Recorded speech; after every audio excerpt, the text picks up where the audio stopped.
Hello student, class 9th। आज हम SST का एक बहुत ही interesting chapter the French revolution पढ़ने जा रहे हैं। The first chapter of the history.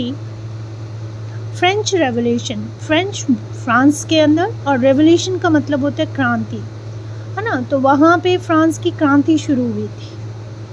क्रांति, कोई भी चीज़ समस्या के ऊपर ही क्रांतियाँ बनती हैं। जब कोई समस्या होगी सोसाइटी के अंदर, जब भी किसी चीज़ की वजह से उसको सॉल्व करने के लिए, उसका विरोध करने के लिए, उसका प्रोटेस्ट करने के लिए हमें क्रांति करनी पड़ती है, और वही क्रांति फ्रांस के अंदर शुरू होती है। तो मैंने नोट्स के अंदर बहुत सारा समराइज़ कर दिया है पूरे चैप्टर को। एग्ज़ाम पॉइंट ऑफ व्यू से सफिशेंट है ये।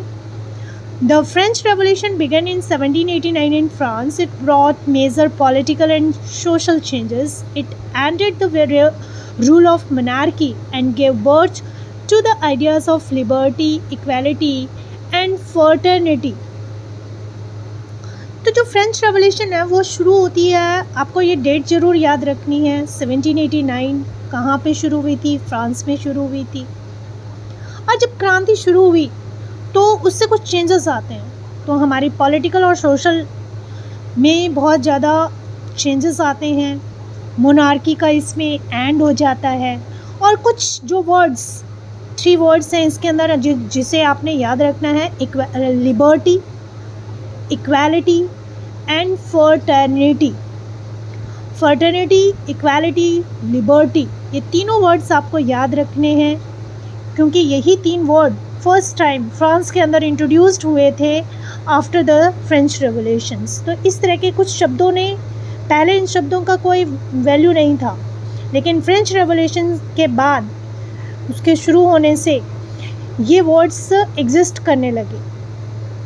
अब फ्रेंच रेवोल्यूशन जब शुरू हो रही है ना, तो उसके पीछे कुछ कारण होते हैं। कोई भी क्रांति है, रेवोल्यूशन है, वो बिना कारण के नहीं होती है। तो हम पहले देखते हैं कि जो फ्रेंच रेवोल्यूशन है उस पूरे